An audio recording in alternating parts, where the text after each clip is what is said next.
오늘 어버이 주일입니다. 어버이 주일 맞이해서 저희 어머니, 소천하신 어머니 정옥령 권사님 이야기를 좀 하고 싶습니다. 대단한 사랑을 보여주신 분이시고, 또 제가 가진 좋은 성품이 있다면 다 그건 저희 어머니에게서 물려받은 겁니다. 특히 정이 많으셨고요, 의로우셨습니다. 그래서 불의를 보면 이렇게 저항할 줄 알고 그런 강단이 있으셨던 분이신데, 한없이 사랑이 많으셨던 어머니이시고요. 그런 어머니에 관련된 여러 일화가 있지만은, 제가 청년 시절에 그 효성중공업이라는 회사에 입사를 한 적이 있습니다. 그래서 연수를 받기 위해서 창원에 있는 본사에 제가 한 달, 두 달 정도 가게 되었는데요. 그 입사 하고 이제 그런 와중에 저희 집에 강아지가 한 마리 들어왔는데, 조그마한 강아지라서 이뻐서 제가 많이 이뻐했던 강아지가 있었습니다. 그런데 거기 창원에 가가지고서 연수를 마치고 집에 와 보니까 강아지가 없더라고요. 그래서 어머니한테 물어봤죠. 우리 어디 갔냐고 그랬더니 도망갔대요. 그냥 집 밖으로 나가서 안 들어왔다는 겁니다. 근데 뭐 안타깝지만 뭐 어떡합니까? 도망간 걸. 그런데 이제 얼마 지나지 않아서 저희 또 위에 형님이 계시는데, 형님이 시골에서 이제 정착을 하시는 중이었는데 어머니가 많이 속상해 하시더라고요. 그러면서 제가 알게 된 사실, 그 아들이 결혼한 지 얼마 안 돼서 시골에서 이제 살아보려고 정착을 하고, 또 몸이 약하니까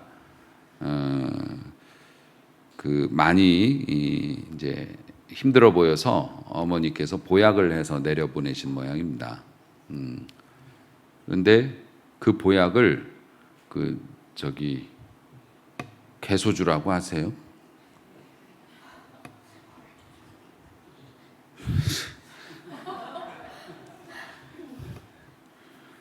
저는 개하고 소주를 섞은 건 줄 알았더니 그게 아니라 개를 이렇게 한약하고 이렇게 해가지고서 내려서 만드는 약이라고 하더라고요. 좀 감이 오세요, 이제쯤? 네. 근데 어머니는 그렇게, 제가 이제 어머니에게 따져 물었죠. 아니, 키우던 걸, 그리고 그 큰 개도 아니에요, 조그만한 거를. 그랬더니 더 저를 열받게 한 건, 원래는 이제 돈을 주고 맞췄는데 고기가 조금 부족했대요.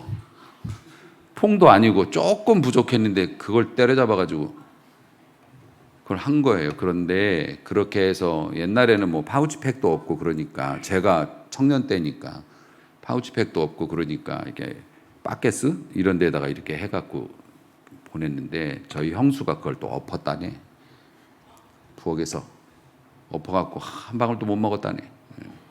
그걸로 이제 너무 속상해 하시다가 이제 이게 전모가 드러난 거죠. 그래서 그렇게 정이 많고 정의로우신 저희 어머니가, 근데 그런 행동을 하게 된 이유가 뭐죠? 자식 사랑 때문에 그렇죠. 다른 말로는 설명이 불가능합니다. 저희 어머니가 그래서 아니 어떻게 그럴 수가 있냐고 이제 막 따졌더니 조금 미안하긴 했다. 그러면서 더 이상은 묘사하지 않겠습니다. 근데 비난이 불가능한 얘기죠. 왜냐하면은 자식을 사랑하는 마음은 부모의 성향이나 체질이나 아니면 뭐 내가 좋아하는 거, 아니면 뭐 질색하는 거, 이런 걸 다 초월합니다. 자식을 위해서라면 그게 가능한 게 부모이고요. 부모는 그런 존재이고, 그러니까 강아지를 사랑하는 것도 사랑이지만 자식 사랑이 훨씬 더 크기 때문에 큰 사랑이 작은 사랑을 이긴 것이죠. 그리고 지금 여기에 계신 부모들도 그런 선택을 충분히 하실 무서운 분들이라고 저는 생각합니다. 필요하면. 예. 근데 부모님의 그런 사랑 너무 감사하지요. 그것 때문에 오늘 우리가 있는 거고, 또 자식들이 부모님을 또 생각하고 부모님에 대한 그런 좋은 감정을 가지는 거 굉장히 좋죠. 근데 좀 소통이 좀 있었으면 좋겠어요.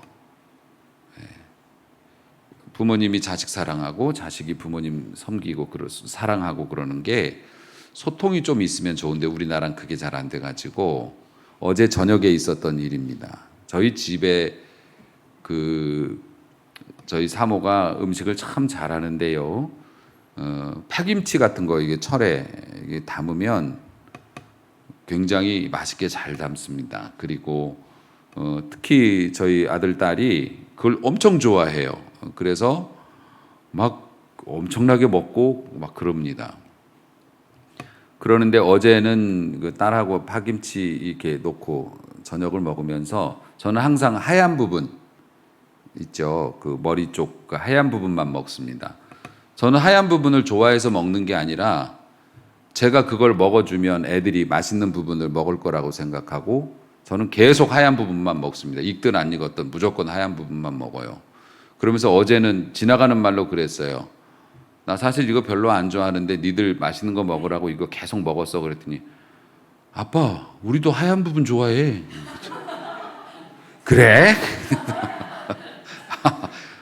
아니 나는 별로 안 좋아하거든요. 근데 아니 아빠가 그것만 다 먹어갖고 우리는 좀 서운했는데 그래서 미안하다. 소통이 정말 중요한 겁니다. 좋으면 좋다, 싫으면 싫다 이렇게 처음부터 얘기하면 되는데 나중에 보면 문제가 되는 부분이 얼마나 많습니까? 어쨌든 오늘은 어버이 주일이라 그래서 부모님 또 가족에 대한 말씀을 증거해야 되기 때문에 자식의 도리에 대해서 말씀을 드리고 싶어요. 오늘 우리가 교독할 때도 내 부모를 공경하면 약속이 있는 첫 계명이니까 네가 이 땅에서 잘 되고 장수할 거다. 우리는 그런 말씀 많이 듣습니다. 그런데 그런 말씀 교회 다니는 사람은 어버이 주일이면 평생 듣는 말씀이지만 그 말씀을 듣고 변했냐? 사실 또 그건 아닙니다. 말씀은 말씀이고. 그래서 오늘은 좀 다른 각도에서 말씀을, 효도에 관해서 말씀을 좀 증거해 보려고 합니다. 오늘 본문은 여리고성을 정탐하기 위해서 온 이스라엘의 정탐꾼들, 12명의 정탐꾼들, 그리고 그 사람들이 정체가 탄로나서 추격을 당했을 때 목숨을 걸고 그 사람들을 감춰주고 탈출을 도왔던 라합이라고 하는 그 여자에 관한 말씀입니다. 짧은 내용을 읽었지만 그렇습니다. 라합은 가나안 족속이에요. 그리고 적국의 여자죠. 그리고 이스라엘 백성은 가나안 땅을 침략하기 위해서 지형조사를 하러 들어온 사람들이고요. 그런데 이 여자가 자기 민족을 배신하고 그 정탐꾼들을 이롭게 하는, 그 사람들을 돌려보내야 이제 작전이 완성이 되니까요. 그런 일을 합니다. 근데 왜 그 여자가 그런 일을 했을까? 그 여자의 고백 속에 해답이 있는데 이미 우리 민족들은 나도 마찬가지지만 당신들에 관한 소문을 들었소. 그 당신들이 누구냐면 이스라엘 그 민족이죠.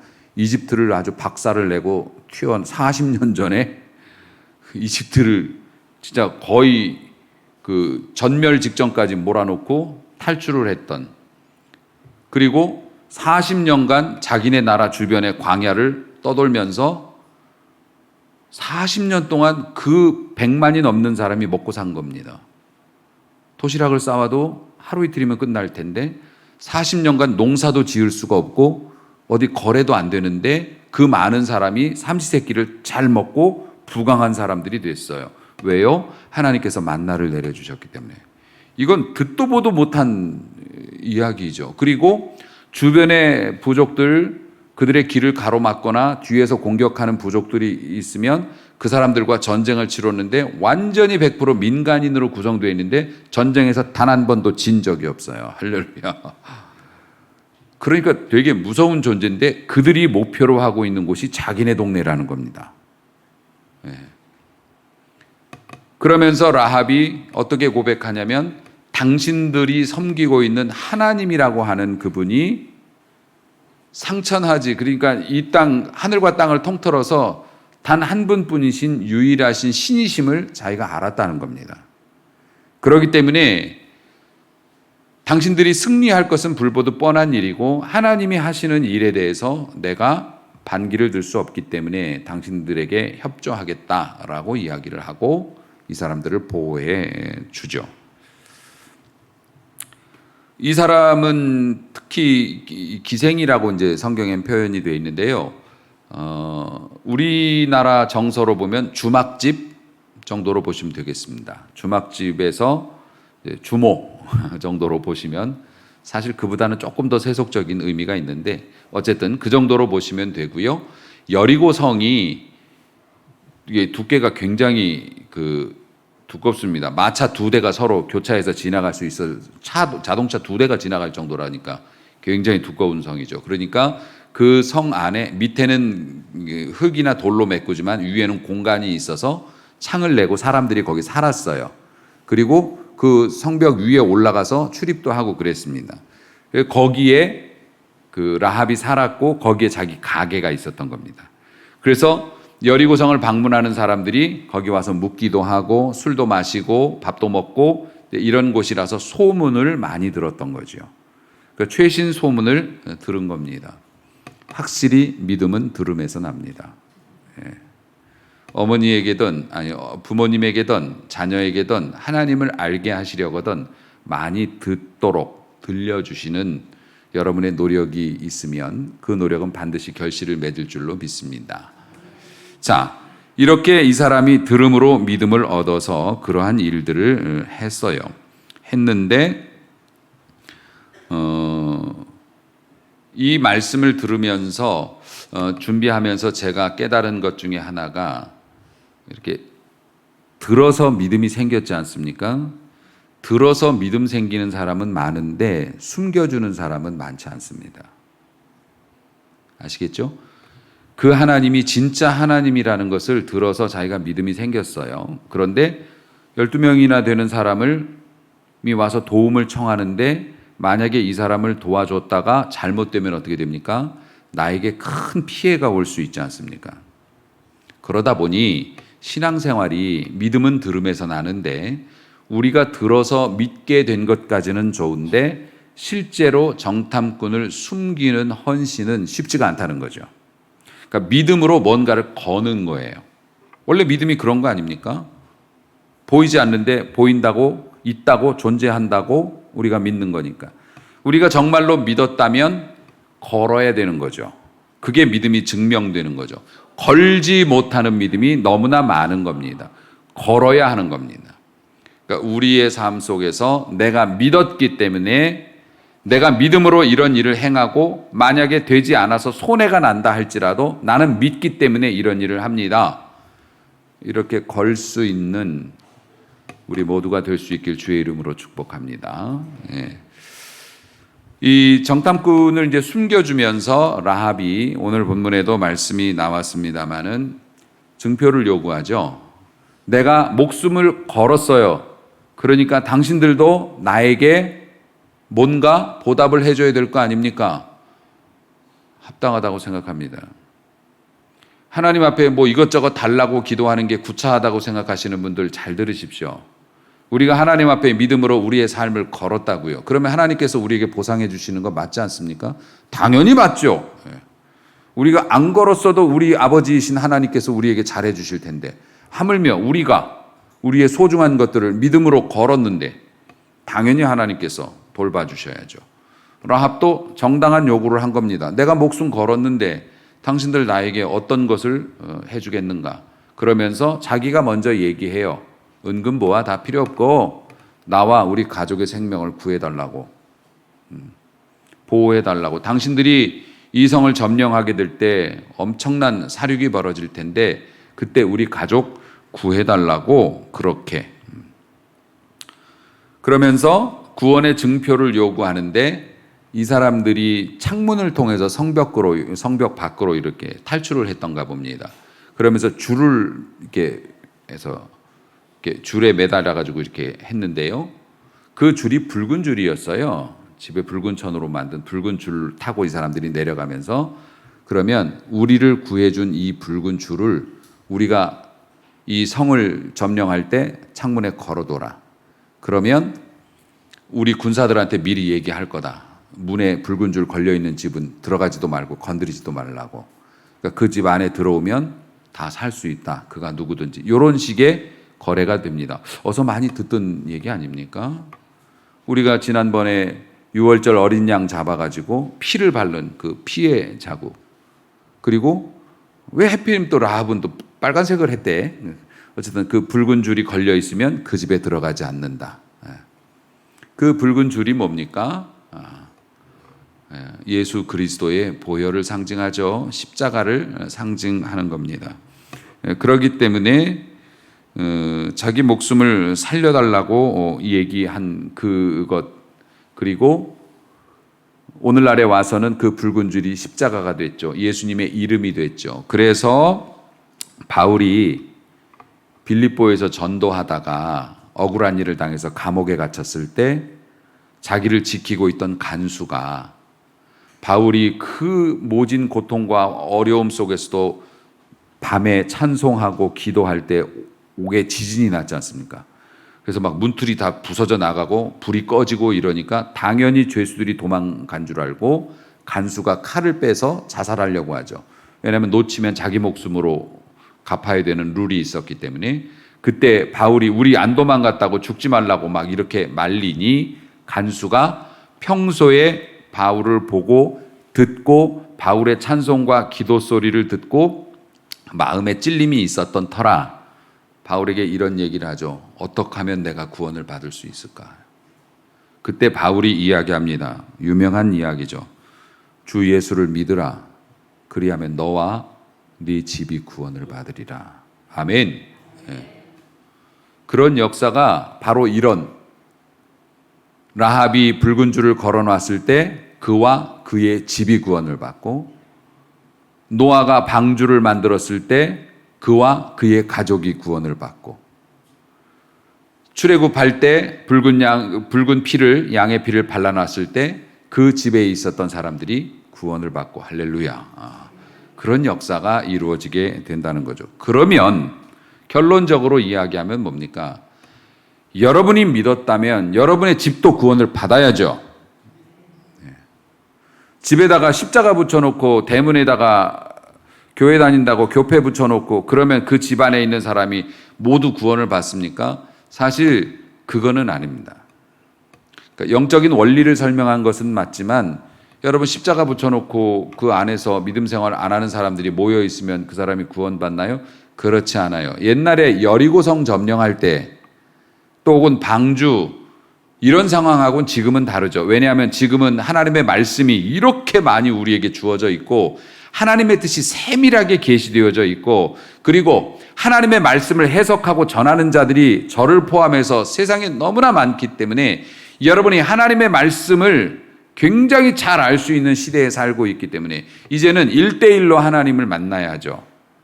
그래서 아무리 여러분이 부모님이 교회 다니고 혹은 자식이 교회 다닌다고 부모님이 자식하고 자동으로 천국 입성되는 건 아니에요. 누구나 1대1로 예수를 믿고 구원받아야 돼요. 그래야 천국 가는 거죠. 하지만 영적인 원리는 그대로 살아 있습니다. 여러분 한 사람이 구원을 받으면 여러분의 가족이 구원받을 가능성이 굉장히 높은 겁니다. 하나님의 뜻이 여러분의 가정에 있는 거예요. 믿습니까? 네. 여러분 한 사람이 예수 믿고 구원받았고 모든 식구들이 예수를 안 믿어요. 그럼 여러분 한 사람이 그렇게 안 믿는 가정에서 혼자 믿은 것도 신기하죠. 왜 믿게 되었을까? 하나님은 어떤 뜻이 있을까? 나를 통해서 가족이 구원받기를 원하시는 거죠. 예비되어진 축복이 있다는 겁니다. 그 얘기는 뭡니까? 하나님께서 내가 지원해 줄 테니까 너에게 너의 가족들을 내게로 이끌어라 말씀하고 계신다는 겁니다. 그 영적인 원리를 믿고 도전하시기를 주의 이름으로 축복합니다. 사실 제일 어려운 게 가족 전도하고 친구 전도죠. 왜냐하면 나를 너무나 잘 알고 있기 때문에, 매일 같이 호흡하고 숨쉬는 존재들이기 때문에, 그래서 내 속마음이나 이런 것들을 내 과거까지도 다 알고 있기 때문에 말이 먹히지 않습니다. 누가 말로 전도를 하나요? 하나님 앞에 기도하고 하나님께서 주시는 감동을 따라서 내가 할 수 있는 것들을 하면 그 마음을, 그 엄청난 뿌리가 있는 절대 뽑히지 않을 것 같은 나무 같은, 그 고목나무 같은 그런 아버지의 삶, 그 고집, 그거를 우두둑 잡아 뜯어서 하나님의 은혜의 자리로 옮기시는 분은 성령님이신데, 할렐루야. 우리에게 그 쇠사슬을, 그걸 뽑아낼 수 있는 그 밧줄을 걸 책임을 우리에게 주신 것이고, 힘을 써 뽑아내시는 건 성령님이 하시는 거기 때문에 가능성 여부를 따지지 말고 우리가 전해야 하는 것이죠. 우리는 흔히 그렇습니다. 저희도 그렇습니다만은, 부모님 교회 나가셔야죠. 아유, 당연하죠. 교회 나가야죠. 부모님도 같이 천국 가는 게 맞죠. 부모님 전도해 보셨어요? 아유, 해봤죠. 몇 번 말했죠. 말해도 말씀을 안 들으세요. 콧방귀도 안 끼세요. 우리 어머니 아버지는 진짜 지독하게 제 말을 안 들으세요. 뭐 해봤는데 안 된다고 얘기합니다. 저희도 그렇죠. 예. 물론 저희 부모님은 이제 믿고 돌아가셨지만 지금 이제 저희 장인어른도 계시고, 예수님 믿으라고 지금은 이제 약간 교회 출입이 어려우신 상태이지만 그 전에 정신 맑으실 때도 예수님 믿고 이게 그런 얘기하면 알았어. 알았어. 뭘 알았다는지는 아직도 제가 잘 모르겠어요. 알았어. 못 나가게 하시지는 않았는데 알았어 하시면서 유연하게 그렇게 완곡하게 거절을 하시더라고요. 그런데 여러분의 부모님이나 형제들에게 예수 믿어야 한다, 우리 예수 믿고 같이 신앙생활하고 같이 구원받아야 되지 않겠나 얘기하면 이제 뭐 좋은 얘기는 안 돌아오죠. 서로 허물이 없으니까 뭐 너나 잘 믿어라, 뭐 네가 예수 믿고 잘 된 게 뭐 있냐, 뭐 이런 뭐 얘기도 하고 뭐 그런 얘기 하죠. 여러분, 기생 라합이 이렇게 얘기를 합니다. 내 목숨, 내 가족들 목숨 구해준다고 약속하라고, 그렇게 아주 때를 씁니다. 다시 한번 말씀을 볼까요? 여호수아 2장 12절서부터 우리가 말씀을 보았습니다마는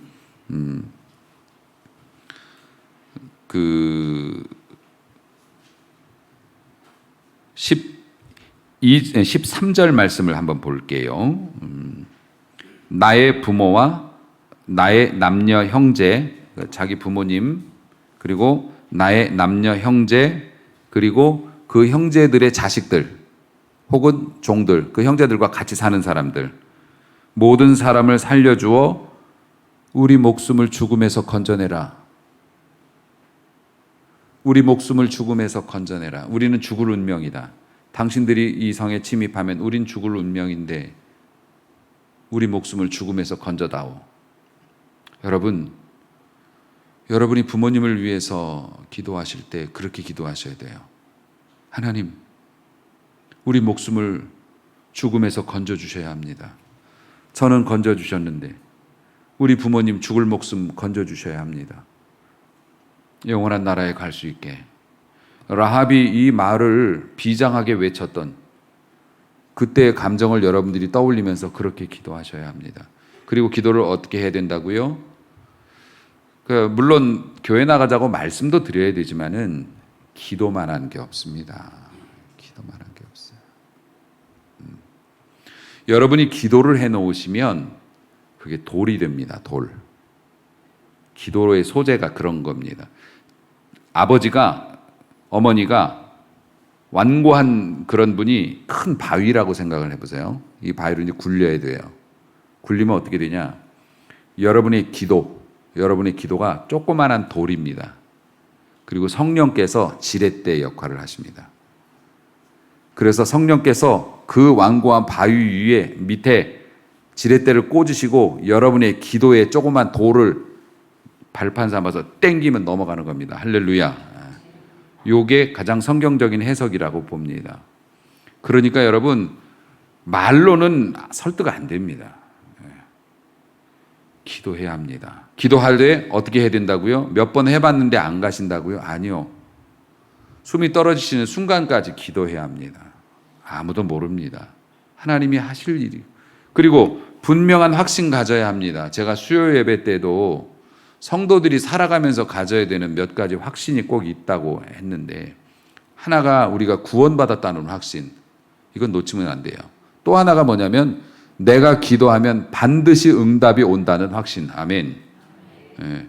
어느 순간에 올지 모르지만, 어떤 형태로 올지 모르지만 우리는 아예 그걸 믿어야 돼요. 내가 기도한 것에 대해서는 반드시 응답이 온다. 아멘. 부모님을 위해서 끝까지 기도를 포기하지 않겠노라고 결단하는 우리 성도 되시기를 주의 이름으로 축복합니다. 예. 다시 말합니다. 나의 부모, 나의 남녀, 형제, 그들에게 속한 모든 사람을 살려주어 우리 목숨을 죽음에서 건져내라. 이것이 최고의 선물이 아니겠습니까? 사랑하는 우리 성도 여러분, 우리 신앙은 단순해야 합니다. 여러분이 아무리 신학과 성경에 능통한다 하더라도 그것이 여러분에게 여러분을 올바른 신앙인으로 만들어주기에는 부족함이 있습니다. 오늘날 많은 교회들이 지나칠 정도로 성도들에게 전문적인 신앙교육을 시키지만 그 전문적인 신앙교육을 시킨 만큼, 받은 만큼 우리가 변화되지는 않는 것 같습니다. 여러분, 왜 그럴까요? 라합과 같이 하나님을 믿고 증표를 요구할 만한 우리들의 헌신이 부족하기 때문에 그렇습니다. 자기의 목숨 걸고 요구하는 거예요. 그러니까 우리가 기도할 때도 어떡합니까? 입술로만 기도하는 게 아닙니다. 우리 목숨 살려달라고, 우리 부모님 목숨 살려달라고? 아니요. 우리가 하나님 앞에서 그런 기도를 할 만한 사람으로 쓰임 받아야죠. 살아야죠. 그것이 뭔지는 제가 여기서 알려드릴 수가 없습니다. 여러분의 삶은 워낙 다양하고 다양한 환경에서 일하고 계시기 때문에 어떤 분은 직장에서 나보다 부족한 사람을 챙겨주는 것이 그것이 될 수도 있습니다. 내가 손해를 보고 내가 좀 늦어지더라도 이 사람과 같이 간다. 가정에서 참아주고 인내해주는 것이 될 수도 있습니다. 내가 양보하는 것이 될 수도 있습니다. 그러한 믿음 때문에 내가 거는 것들이 있고 그것을 가지고 하나님 앞에 목숨 살려달라고 기도하면 하나님께서 도와주시고, 특별히 하나님께서 나를 이렇게 믿음 가운데로 이끄셨다는 건 내 부모, 내 형제 구원할 수 있다라고 인정하신 것이기 때문에 기생 라합이 믿음으로 말미암아 그 가족이 구원을 받는 것처럼 하나님께서 내가 이렇게 하는 것에 대해서 반드시 열매를 주실 것이라는 확신을 가지고 오늘도 기도 시작하시길 주의 이름으로 축복합니다. 네. 그리고 어버이날은 이미 지났지만은 엄마, 아버지, 내가 어버이날 귀한 선물을 드릴게요. 엄마, 아버지 구원받으시기 위해서 저 이제 매일매일 기도할 거예요. 행복하시고 꼭 같이 천국 가요. 그러면 욕먹습니다. 돈을 줘야 돼요. 돈을 주면서 그런 얘기를 해야지. 맨입으로 그런 얘기를 하면 부모님들이 한 걸음 더 뒤로 물러설지도 모릅니다. 지렛대를 딱 댔는데 돌이 물러섰어. 돈을 주면서, 예, 뭐 꽃도 좋고 어깨 마사지, 안마하는 것도 좋고 다 좋은데 돈이 제일 좋습니다. 예, 예. 뭐니 해도 현금으로. 다시 말해서 내가 부모님에게 부담될 정도의 금전적인 이렇게 효도를 한다는 것은 내가 손해 보는 것이죠. 그러면 어떡합니까? 내가 손해 봤다는 것을 부모님이 아시기 때문에 그만큼 더 좋은 마음을 가지실 수 있겠지요. 거기에 내가 기도할게요를 덧붙여야 하는 것이죠. 그러니까 뭔가를 걸고 우리가 이야기를 해야 하는 것이고요. 기도도 역시 마찬가지입니다. 이 라합이 구원받기에는 많은 장애물이 있었죠. 일단 신분이 이방인이었고, 또 하나 자기 직업이 기생이었다는 거예요. 천한 사람이었다는 거죠. 그러니까 이런 장애를 가지고 있는 사람들, 다시 말해서 오늘날 우리 같은 경우에도 예수님을 믿거나 예수님께 뭔가 기도하는 데 있어서 장애물이 되는 요소들이 있어요. 내가 신앙생활을 온전히 못하는 사람이다. 아니면 내가 봐도 내 신앙생활은 좀 점수를 주기가 어렵다. 혹은 내가 직업이나 직장상 예배를 규칙적으로 드리거나 교회에서 어떤 일관된 봉사활동을, 의미 있는 활동을 하기 어렵다. 그러면 기도 못하나? 그렇지 않다는 겁니다. 그렇지 않다는 겁니다. 하나님은 중심을 보시기 때문에 기생 라합도 자기의 그런 불리한 여건 속에서도 나는 헌신할 테니 내게 보상해 주시오라고 요구했던 것처럼, 사랑하는 성도 여러분, 여러분이 처해 있는 환경과 자리에서 하나님이 원하시는 삶을 위해서 최선을 다하면 되는 겁니다. 되는 겁니다. 그러니까 여러분의 처지가 어떻든지, 내가 믿은 지 며칠이 안 됐다든지, 내가 제대로 안 믿는다든지, 내가 교회를 들쑥날쑥한다든지 그런 거에 구애받지 마시고 나와 우리의 생명 구해달라고, 죽음에서 건져달라고 기도하셔야 합니다. 해도 된다고 하나님이 지금 말씀하시는 겁니다. 너도 기도해도 된다고. 이제 우리가 서로를 위해서 기도해 줌으로 말미암아 하나님께서 주시는 놀라운 미래를 함께 할 수 있게 되기를 소망합니다. 나는 내 어머니 천국에서 다시 만날 수 있다고 저는 생각하고 슬픔을 이겨내고 있습니다. 그와 마찬가지로 우리 사랑하는 사람들 천국에서 다시 만나고 하나님의 나라에서 영원한 삶을 누리게 하기 위해서 여러분들 힘들고 어렵지만 다시 한번 우리가 기도의 무릎을 꿇고 우리 사랑하는 이들을 위해서 기도한다면 하나님께서 기뻐 받으시고 목숨을 구해 주실 뿐만 아니라 라합이 받았던 축복, 예수님의 족보에 들어가는 축복, 예수님의 조상이 됐어요. 그런 은혜도 우리도 받게 될 줄로 믿습니다. 이 축복을 우리 모두 함께 받을 수 있기를 주님의 이름으로 축원합니다. 기도하겠습니다.